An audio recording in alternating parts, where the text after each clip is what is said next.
오늘 본문은 지난번에 저희가 이제 사도 바울의 1차 선교 여행하고 같이 이제 물려 있는, 지난번에 이제 구브로를 갔고 구브로에서 바보로 갔어요. 그래서 오늘은 이제 바보에서 이제 지도를 보여드릴 텐데, 바보에서 이제 다시 또 이동을 합니다. 밤빌리아 버가란 곳으로 가고, 그리고 이제 버가에서 다시 이제 비시디아 안디옥으로 이동하는 그 동선을 이제 오늘 보일 거고, 그리고 나서 이제 그 비시디아 안디옥이라는 곳에서 이제 사도 바울이 그 설교하는 이제 오늘 장면이 나옵니다. 사실상 보통 사도 바울의 3대 설교라고 얘기하는데요. 그 중에 이제 첫 번째 설교가 이제 오늘 본문에 소개되는 비시디아 안디옥 그 회당에서 설교입니다. 한번 우리 지도를 한번 일단 보시고 확인 한번 시켜드리겠습니다. 제가 말씀한 대로 이렇게 좀 미리 조금만, 뭐 한 장까지도 안 되고요. 이렇게 제가 단락으로 본문을 많이 나누니까 뭐 한두 단락만 미리 읽어 오셔도 조금 이해도가 좀 있을 것 같은데, 지금 저희가 여기 시리아에서 떠나서 이제 여기 바보가 여기 있습니다. 살라미가 요쯤에 있었어요. 살라미에서 바보로 왔고, 바보에서 버가로 옵니다. 여기 밤빌리아 지역이죠. 버가 여기까지 거리가 뭐 거의 한 200km쯤 된다고 해요. 보이시죠? 그리고 버가에서 어디로 오냐면 비시디아 안디옥으로 이제 이동을 합니다. 요 거리가 한 160km 정도요. 그리고 여기서 지금 이제 사도 바울이 이제 회당에 들어가서 이제 그 설교하는 내용을 소개하고 있는 게 지금 저희가 읽었던 이 본문입니다. 비시디아 안디옥은 여기 시리아 안디옥하고 다른 지명이에요. 여기는 시리아의 안디옥이고요. 그러니까 사도 바울을 파송했던 어떻게 보면 파송 교회입니다. 여기 시리아 안디옥은, 여기는 다른 비시디아 안디옥입니다. 다른 지명입니다. 이제 요건 지도 대강 좀 보시고, 뭐 이렇게 말씀한 대로 이렇게 지도 이렇게 옆에 두시고 사정절 읽으시면 좀 훨씬 더 이해가 되시고요. 이제 오늘 본문은 그 13장에 이렇게 단락이 크게 세 가지로 나눠요. 세 가지 나누는데, 그 중에 이제 첫 번째 단락으로 제가 13절에서 이제 원래 5절까지인데 23절까지만 읽었습니다. 그러니까 족장 시대로부터요, 이제 왕정 시대까지를 언급을 하고, 그리고 그 왕정 시대를 어떻게 보면 이제 마지막 마무리하는 인물을 한 명 딱 등장시켜요. 그분이 누구냐면 바로 그리스도 예수십니다. 결국 그걸 통해서 지금 이제 사도 바울이 이제 하고 싶은 얘기가 분명히 있겠죠. 이제 그 얘기를 한번 오늘 본문을 통해서 말씀하고, 일단 크게요. 본문의 내용을 크게 두 가지로 나눌 수 있어요. 그게 뭐냐면 첫 번째는 하나님의 은혜로우심이에요. 은혜로우심 내지는 하나님의 자비하심. 그리고 아까 말씀한 대로 이게 족장에서 왕정 시대를 거치면서 뭐 사사 시대도 나오고 막 그럽니다. 그 중간에 그러면서 이제 그 역사를 마지막 마무리하는 일들, 그 일이 누구에게서 성취가 된다고요? 예수님에게서 성취가 됩니다라는 얘기예요. 그러니까 지금 이전의 시대는 무슨 시대냐면 약속의 시대예요. 그 약속의 시대를 이제 마무리하는 이제 새로운 성취의 시대가 돌아왔다. 그 성취를 누가 하시는가? 바로 예수님, 그분이 하신다. 이제 그 얘기를 사도 바울이 어디 들어가서요? 회당에 들어가서. 그럼 여러분 생각해 보세요. 지금 비시디아 안디옥에 회당에 들어갑니다. 회당이 있다는 얘기는 뭔지 아세요? 회당이 있다. 일단 유대인들이 많이 살고 있나 보다. 그죠? 회당은 몇 명이 있어야지 회당을 딱 세울 수 있나요? 지금 이제 우리 한국은 뭐 교인이 많이 없어도 이렇게 교회를 막 세울 수 있잖아요. 근데 회당은 그렇지 않습니다. 최소한의 회당을 세우려면 최소한의 인원이 있어야 돼요. 몇 명이냐면, 그렇죠. 남성 10명입니다. 여성이 아무리 많아도 안 됩니다. 제가 그런 게 아니라 그분들이 그러는 거예요. 여성이 막 1000명 있어도 회당을 못 세웁니다. 남성이 10명이 안 차면. 남성 10명이 차야지 회당을 세울 수 있어요. 근데 그 당시 보시면 그 비시디아 안디옥에는 많은 유대인들이 살았다는 그 역사적인 문헌들이 있습니다. 특히 여러분 이쪽 한번 가보실래요? 껐습니까? 다시 한 번만요.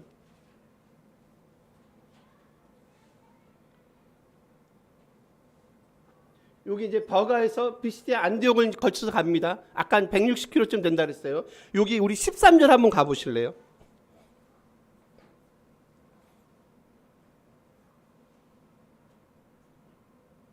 요걸 한번 같이 한번 읽어볼까요? 13절 한번 읽어볼게요. 읽습니다. 바울과 및 동행하는 사람들이 바보에서 배 타고 밤빌리아에 있는 버가에 이릅니다. 요한은 그들에게서 떠나 예루살렘으로 돌아가고. 지금 어디에 도착을 합니까? 버가는 여기 있어요. 그죠? 여기서 누가 지금 예루살렘 요쯤에 있겠죠? 예루살렘이. 버가에서 예루살렘으로 돌아간 사람이 있어요. 누가 돌아갑니까? 요한이 돌아갑니다. 바나바의 사촌입니다. 그래서 학자들이요, 이것 때문에 이제 되게 많은 이제 그 소위 말하는 토론을 해요. 왜 요한이 여기 버가에서 예루살렘으로 돌아갔는가? 근데 여러분 이렇게 보시면 여기 버가라는 곳에서 이렇게 비시디아 안디옥으로 가는 길이 그 산맥을 걸쳐서 가거든요. 그러니까 지형이 되게 험했다고 얘기해요. 그래서 막 그 소위 말하는 우리가 흔히 얘기하는 뭐 사태 같은 것도 많이 나고요. 산사태, 일종의 산사태 같은 거죠. 그리고 거기는요, 심지어 로마 군인들도 이렇게 범접하기 어려울 정도로 이렇게 강도들이 많았다고 얘기합니다. 그래서 이제 이런 얘기를 해요. 왜 요한이 여기서 바울과 바나바를 떠났는가라고 할 때 이제 뭐 한두 가지, 예를 들면 뭐 향수병이 걸렸다. 너무 고향이 그리워서 집을 돌아갔다라고 보는 사람들도 있고, 근데 지금 제가 말씀한 대로 여기 지형이 되게 험하다. 강도들도 많다. 근데 나중에 보시면 요한에 대해서 이게 평가가 나와요. 요거 하나만 확인해 볼게요, 여러분.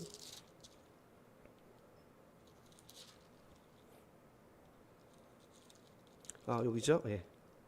우리 15장이에요. 15장 38절을 한번 가볼게요. 지금 요한에 관한 얘기를 하고 있습니다. 15장 30절, 요것도 한번 같이 한번 읽어주세요. 읽습니다. 바울은 밤빌리아에서 자기들을 떠나 함께 일하러 가지 아니한 자를 데리고 가는 것이 옳지 않다 하여. 지금 요한에 대한 평가를 지금 얘기하고 있죠. 여러분 어떤 느낌을 받으세요?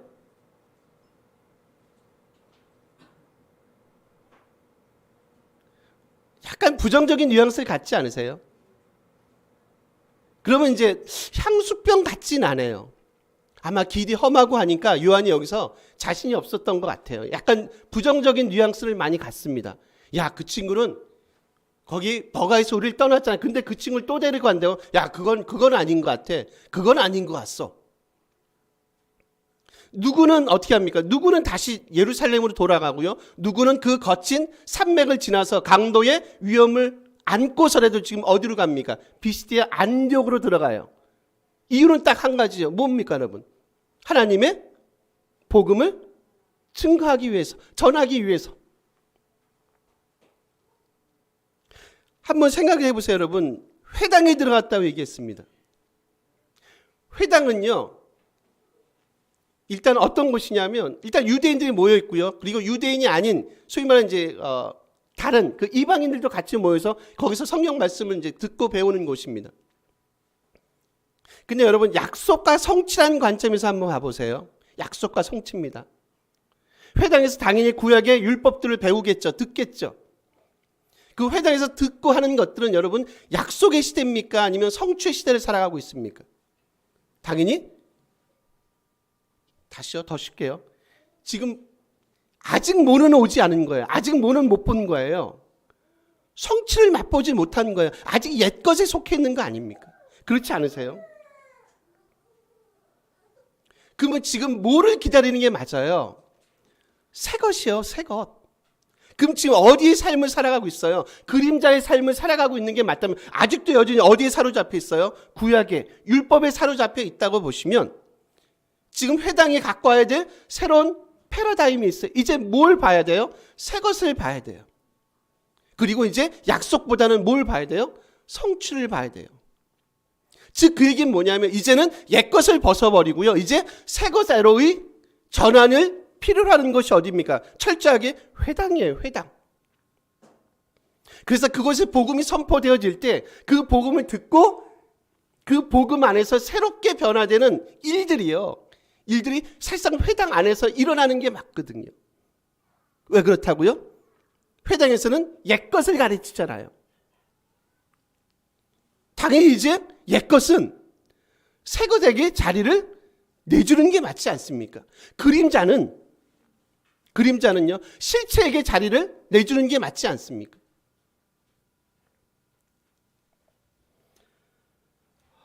흥미로운 게 하나 소개가 되고 있어요. 그걸 한번 보고 다시 한번 확인을 시켜드릴게요. 여러분 16절 한번 가보실래요?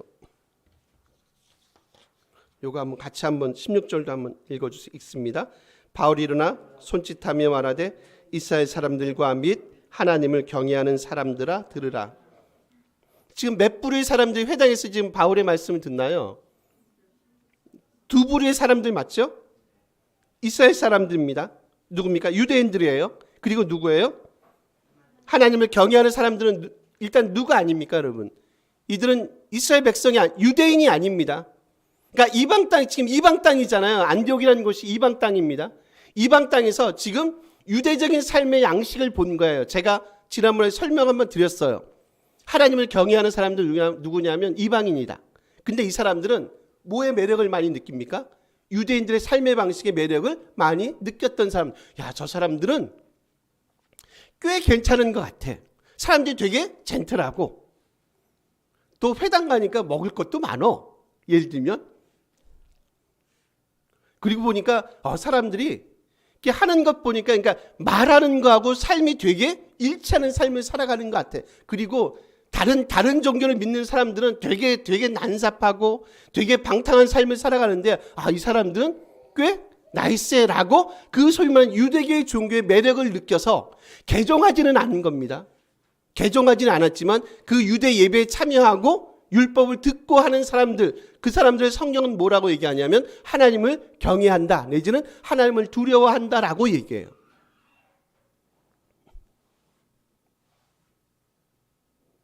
그러면 여러분 생각해 보세요.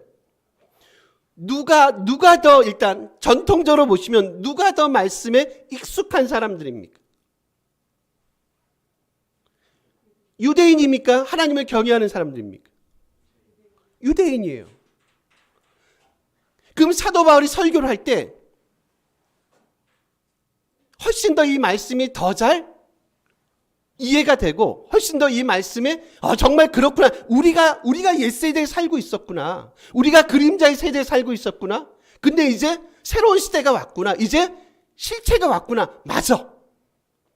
이제 새로운 실체이신 주님에게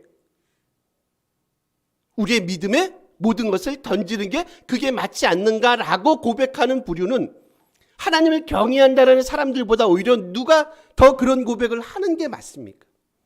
유대인들이 그런 거 하는 거 맞지 않나요? 왜? 익숙하게 들었잖아요. 수천 년 동안 내려왔던 그들의 전통들. 우린 유대인이잖아요. 이스라엘 백성이잖아요. 그렇지 않습니까? 반응이 흥미롭죠? 뒤에 확인 한번 시켜드릴게요. 우리 48절 가볼게요. 13장입니다. 요건 눈만 오세요.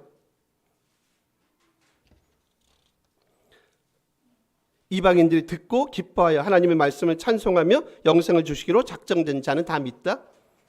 50절 갑니다. 이에 유대인들이 경건한 귀부인들과 그 신의 유력자의 선동할 바울과 바나바를 박해하고 지역에서 쫓아낸다. 이 말씀을 여러분 이해하시겠어요? 제가 말씀했습니다. 오히려 이 말씀에 더 익숙한 사람들은 누구인 게 당연히 맞죠? 유대인입니다. 근데 유대인들의 반응은 어떻습니까? 50절 유대인들의 반응은 어떻습니까? 오히려 쫓아내고 박해한다. 이방인들은요? 듣고 기뻐하고 다 믿는다.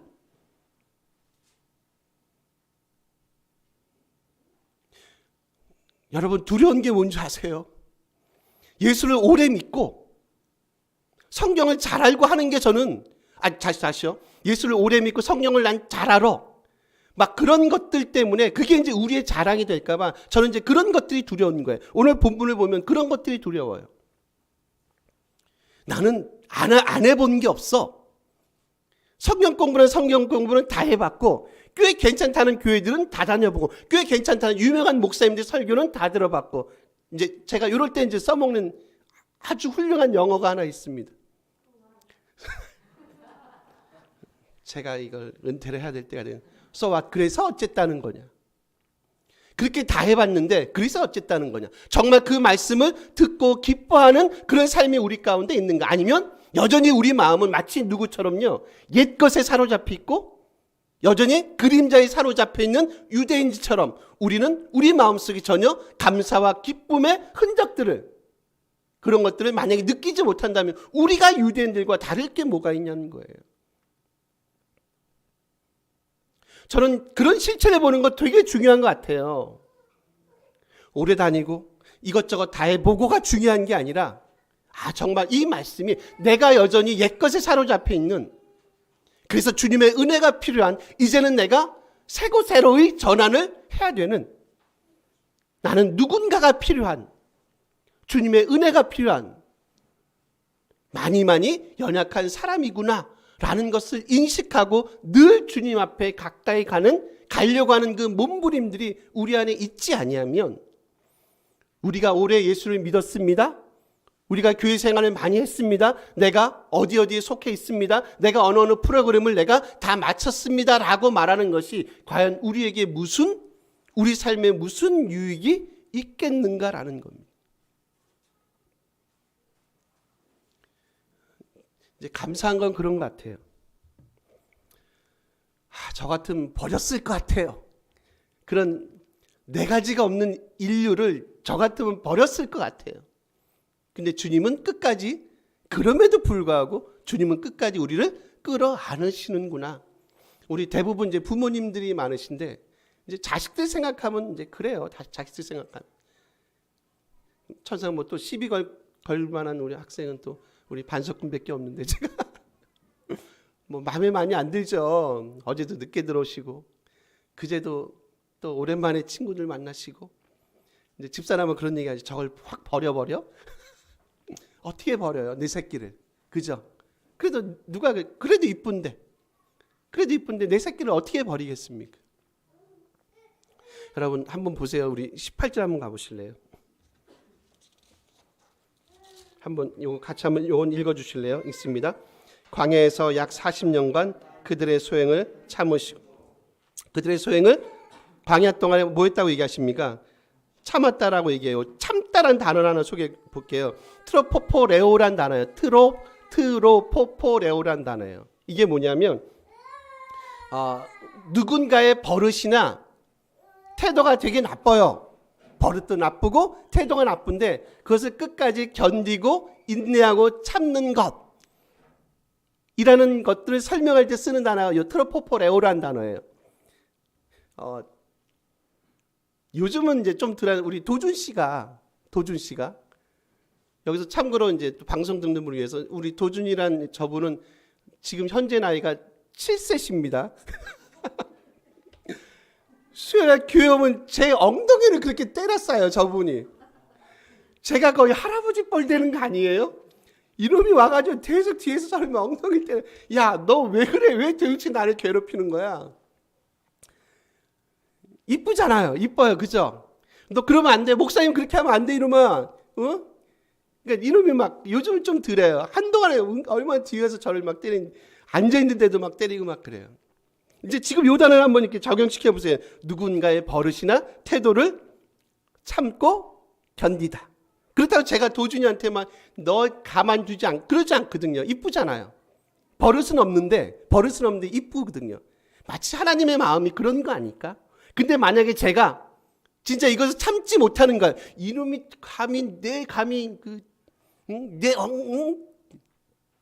그러면 이제 그날부로 도준이하고 저는 이제 관계가 다 더 이상 이제 저를 타치하지는 않을 것 같아요. 건들지는 않을 것 같은데 아마 도준이는 저를 별로 좋아는 하지 않겠죠.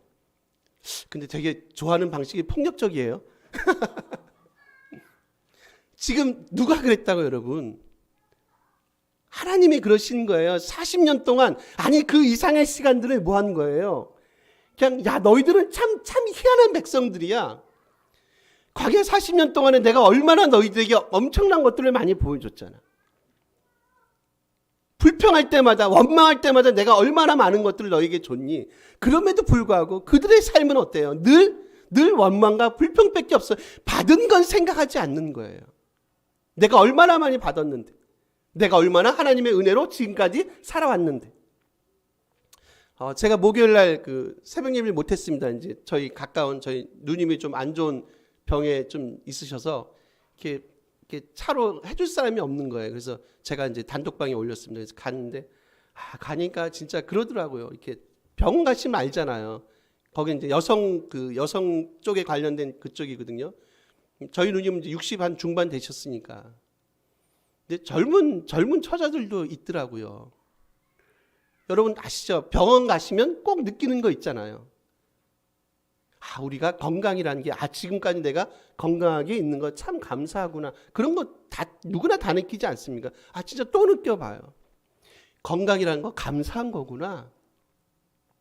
이거 그냥 주어지는 게 아니라 이것도 역시 하나님의 은혜셨구나. 하나님이 트럭포포를 내옵니다. 하나님이 우리같이 버릇없고 우리같이 금방 까먹고 태도가 좋지 않은데 그래도 하나님께서 우리에 대해서 길이 참으셨고 여전히 당신이 우리에 대한 사랑을 포기하지 않으셨구나. 이거 뭐라고요? 이거 하나님의 은혜라는 거예요. 이게 지금 어디서 선포됩니까, 여러분? 지금 회당에서 선포되거든요. 중요한 게 뭐라고요, 여러분? 중요한 게 뭐세요? 중요한 건 선포된 말씀도 중요하지만 중요한 거 뭐라고 생각하십니까? 듣는 귀예요, 여러분. 듣는 귀입니다. 유대인들은 뭐 한다고요? 유대인들 뭐 한다고요? 뭐 하지 않는다고요? 듣지 않잖아요. 오히려 누가 더 잘 듣습니까? 이방인들이요. 기쁘잖아요, 여러분. 기쁘잖아요. 아마 올해 예수를 믿지 않았을까? 다시요. 올해 하나님에 대한 얘기를 듣지 않았을 가능성이 많겠죠. 근데 기쁜 거예요. 기뻐요. 거기서 뭘 본 겁니까? 새로운 시대가 열렸구나. 이제 옛것 가지고 안 되는구나. 이제 그림자가 아니라 실체가 오니까 당연히 그림자는 실체에게 자리를 내주는 게 맞지 않는가라는 것을 누구는 봤다는 거예요. 이방인, 하나님을 경외하는 자들이 봤다는 겁니다. 오히려 우리가 더 예수님을 만나고 오히려 우리가 교회에 있는 우리가 더 감사하고 기뻐하는 삶을 살아가는 게 그게 맞지 않습니까? 이 익숙해져 버린 우리 삶의 패턴들을 분명히 한 번쯤은 점검할 필요가 있을 것 같아요. 너무 익숙해져 버렸어요. 제가 지난번에도 말씀했어요. 예배는 뭐라고요, 여러분? 예배는 참석이 아니에요. 예배는 뭐라고요? 예배는 전투입니다. 전투. 전투적인 삶을 살아가는 거예요. 아마 1년 내내 이 얘기를 할 것 같아요. 제가 어느 날 꽂혀버린 거예요. 예배는 단순히 참석의 의미를 두는 게 아니구나. 예배는 전투구나, 이거는. 전투를 어영부영하는 누구죠? 군인이 없잖아요. 그잖아요. 이거는 목숨을 걸고 하는 거 아닙니까? 예배는 전투구나. 근데 우리가 그 전투를 너무 소홀히 여겼구나. 이제 우리의 눈을 뜨는 거 중요하다. 이 전투는 어설프게 싸워서 승리할 수 있는 전투가 아니구나라는 것에 대한 온전한 이해가 우리 가운데 필요하겠구나.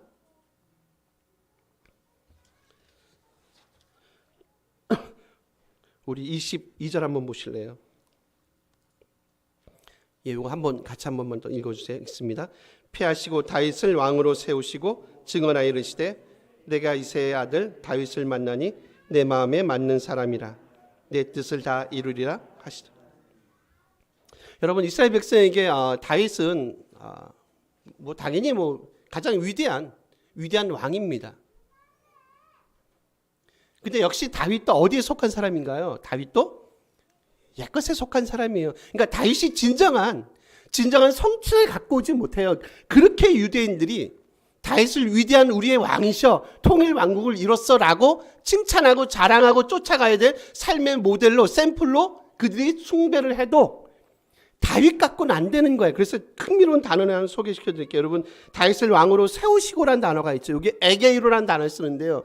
이 단어가 사실상 이런 식으로 많이 안 쓰는데 우리 뒤에 한번 가보실래요? 눈으로. 13장 30절이에요. 두 구절을 볼 거예요. 30절과 37절을 볼 겁니다. 요 두 절은 한번 좀 읽어주실래요? 30절, 37절 읽습니다. 하나님이 죽은 자 가운데서 그를 살리신지라. 37절이에요. 하나님께서 살리신 이는 썩음을 당하지 아니하니. 여기 같은 단어가 사용돼요. 이 두 군데서 지금 세우셨다는 단어와 에게이로란 단어입니다. 이것과 같은 단어가 사용돼요. 무슨 단어죠? 살렸다. 무슨 언어입니까? 부활의 언어예요. 좀 이상하죠? 그럼 누가는 왜 이런 방식으로 글을 쓰냐는 거예요. 지금 뭐 하고 싶어 하는지 아세요? 지금 다윗과 예수님과의 그 관계를 설정하고 싶은 거예요. 다윗이 기대했던 사람이 있는 거예요. 다윗도 누구를 기대합니까? 주님을 기대하는 거예요. 다윗도. 그러니까 다윗 갖고는요, 이런 부활의 영생을, 부활의 생명을 살릴 수 없는 거예요. 다윗도 엄밀한 의미에서 보면 진정한 성취를 갖고 오는 그런 진정한 왕이 아닌 거예요. 진정한 왕은 누구밖에 없다고요? 죽음에서 부활하신 그리스도 그분밖에 없다. 다윗도 하나의 샘플로만 등장합니다. 그 샘플을 진정으로 성취하는 분이 있다는 거죠. 누굽니까? 예수 그리스도. 다윗이 바라봤던 그 한 분 누굽니까? 주님. 야, 근데 너희들 희한하지 않냐? 다윗을 그렇게 존경한다며. 다윗이 너희의 그 위대한 왕이라며. 근데 예수 그분은 그 다윗이 그렇게 존경하고 다윗이 하지 못한 일을 완성하고 성취시키신 분인데 왜 너희들은, 유대인들은, 로마인들은, 세상은 왜 그분을 죽였지?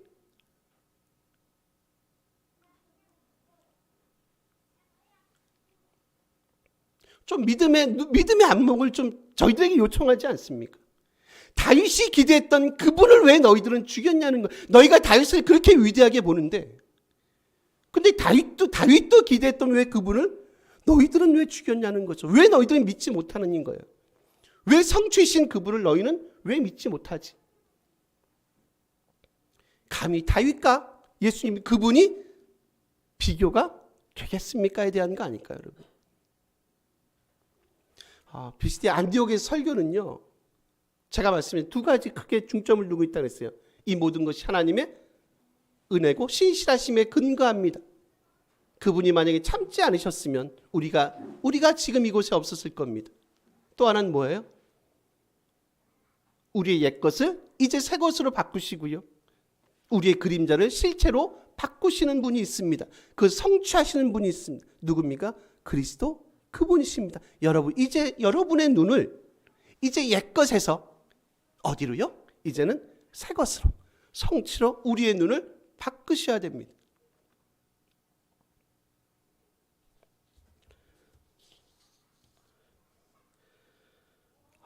이런 복됨이 우리 가운데 있었으면 좋겠습니다. 겨우 이 땅에서 살아내시는 겁니다. 여러분, 보통 요리하시는 셰프들 있잖아요. 그분들 이렇게 자세히 한번 관찰해 보세요. 이렇게 음식이 나오잖아요. 음식이 나오면 제가 보니까 이건 뭐 누가 말해준 건 아닙니다. 제가 한번 관찰을 해본 거예요. 셰프들은 이렇게 단계가 있더만요, 보니까. 음식이 딱 나오면 처음에 하는 단계가 뭔지 아세요? 혹시 아세요? 모르시나요? 일단 향을 만든 것 같지 않으세요? 이렇게 딱 음식이 나오면 이렇게 코를 한번 쫙 하대요. 그 다음에 이제 눈으로 보더라고요. 그리고 그 다음에 이제 입으로 느끼더라고요. 이게 일반적으로 그분들이 하는 일종의 뭐 습관적으로 하더라고요. 딱 보는 게 냄새를 먼저 딱 맡아요. 냄새가 어떤지. 그 다음에 이제 눈으로 보는 거예요. 어떤 뭐 음식, 고기가 됐든 야채가 됐든 눈으로 딱 보고, 그 다음에 이제 입으로 들어가서, 그러니까 향으로 느끼고, 그리고 눈으로 느꼈던 것들을 입으로 이제 확인하는 아마 그런 관. 그래서 저는 이제 그걸 보면서 그럴 수 있겠다. 하나님의 백성이 된다는 건, 하나님의 사람이 된다는 건 먼저 우리 안에서 먼저 일종의 좀 그런 향기로움 같은 거 있잖아요. 아무리 교회 다니고 아무리 예수님을 믿는다고 하는데 일단 냄새가 별로 안 좋으면 그럴 것 같아요. 셰프들도 일단 냄새가 좋지 않으면 저는 아마 이렇게 좀 제껴놓을 것 같은 생각? 근데 처음에 딱 느끼는 게 냄새가 너무 맛있게 생긴 거예요. 보니까 시각적으로도 보니까 너무 좋아요. 야, 이거 맛있겠다. 그리고 마지막 미각, 촉각인가요? 촉각이죠. 촉각으로 이제 맞나요? 촉각이 미각이죠, 미각. 미각으로 이제 맛을 보는 거. 제가 그거 보면서 느끼는 건 그리스도인이 된다는 것도 마치 그런 거 아닐까 싶은 생각. 일단 남들이 볼 때 이 향이 너무 좋은 거예요. 그리고 딱 눈으로 봐도 꽤 나이스해 보이는 거. 그리고 한번 같이 겪어보고 관계를 맺어보니까 이 음식이 보통 음식이 아닌 거. 이게 진국인 거예요. 그래서 우리는 서서히 하나님의 사람으로 거듭나는 삶을 살아가는 자들로 여전히 쓰는 것. 아마 사도 바울이요, 이 비시디아 안디옥에서 이 설교 말씀을 전하면서 그의 마음속에 갖고 있던 마음의 의도는 이런 거 아닐까라는 생각을 제가 그 셰프들의 그 행동을 보면서 제가 한번 이렇게 느껴봤습니다. 이런 삶의 결단들, 내지 이런 삶의 모습들, 그래서 정말로 누구나 맛보고 즐기고 누구나 감사해할 수 있는 그런 삶의 모습들이 좀 우리 가운데 있었으면 좋겠다. 그게 부르심 받은 하나님의 성도들의 모습임을 다시 한번 저희들 기억하시면서 이런 복됨이 우리 가운데 있었으면